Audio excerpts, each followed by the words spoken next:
America's. But we got to tell where we are. Okay, we're in a beautiful home. No, where's somebody's house? In the Hamptons.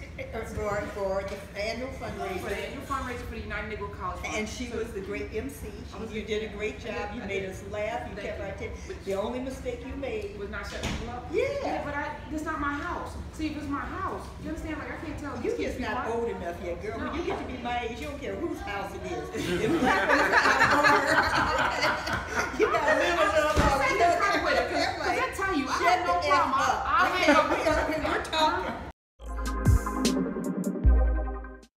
Welcome to the Karen Hunter Show. We're here at the UNCF Hamptons event, the Gala Extraordinaire Day 2. This is the day after, actually, the big event.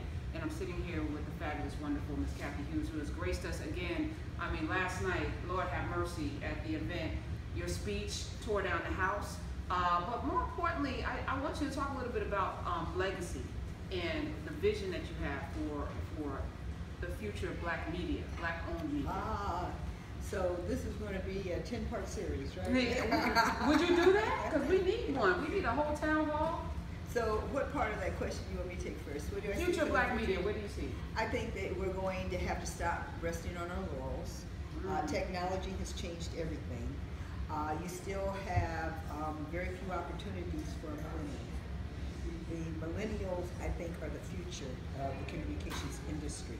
Because, I mean, you can hand your phone to a 5-year-old and they can go online and show you their games and, okay. But my grandson was 3 years old. He said, I have a code, Grandma, and I can't tell you what it is. And I said, okay, Charlie, you have a code to get into your iPad to play your games? He said, yes, it is 1, 2, 3, 4. Nobody's ever going to think of that. And that's at 3, all right? So when these youngsters get in their 20s, in their early 30s, they have grown up with the technology. So many of us, you were joking just earlier, so many of us are like trying to run to figure it out. As soon as we figure out one thing, if something else has come, or you could do more with this one, I'm like, I'm still trying to master the first one. And so I think that the future really is dependent on how open we are and receptive to young people taking charge of the future and implementing new ideas.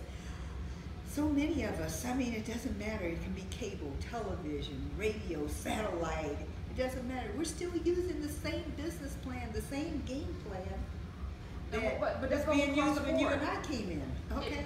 Media, political, leadership, you know, yes, so people are, you know, they don't want to give up power, right? Exactly. So is it a power thing, or it's like, or a change thing, or people just are resistant to doing something? I think all human beings are resistant to change. And I think that one of the things is that millennials, I don't think, have been properly coached. They have to like kind of ease us into the change. Because the older you get, the more difficult it becomes, the more resistant.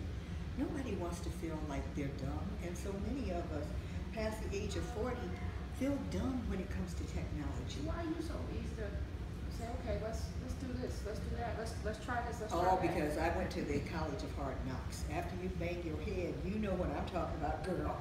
Okay, you've been to that same university. Yeah, unfortunately, Exactly. You realize that and if you're really honest with yourself and you look back, we were once those young people. And that's part of what got us in trouble, particularly being young women in the communications industry. As you get older, you seem to attract more respect and, all right, yeah, well, they camouflage it. Right. They camouflage it because they know now we'll pimp slap them and get away with it. Okay, so, but I think that the future really is dependent on how receptive those individuals who are in charge now will open themselves up to new leadership and new ideas. When's the first time you knew that it was game changer for you in your industry? Because you came up, started one station. Duopoly. I learned the communications industry at the Federal Communications Commission because literally I went to Pluria Marshall, I went to everybody black, the handful that were in any type of position in the communications industry and told them that I wanted to be a broadcast owner. They all told me that I didn't have the personality for it, that nobody would loan a woman the money, nobody would give me any assistance. And wait, you said I want to own my own radio station. Why that? Because I had created the most successful format in the history of urban radio, quiet storm, and I got punished for it. And I did not do it for myself, I did it for Howard University, and they literally threw away billions of dollars because they would not allow me to license it. Smokey Robinson's whole career was resurrected because of that format. At one time, there were just under 500 radio stations in America using my format. I said to Howard, all we have to do is license it to them. If we'd only charge them $100 a month, okay, times 500 stations playing my format. Some stations, they got carried away. They just didn't have air shifts called Quiet Storm. They named their whole freaking station the Quiet Storm, okay? Throughout this country, that was me. So, I didn't want to ever be in a position again where God would bless me. With a brilliant idea. Thank you. And somebody else would be in charge of determining its destiny. So that's why I went in business. So nobody would help me. So Commissioner Benjamin Hooks said, why don't you come over here and let some of these folks that do it for a living teach you how to be a broadcaster. So, I mean, I use the FCC as if it were a public library. I was there 2, 3, 4 times a week, asking questions, reading books, watching how policy and legislation was formulated and passed.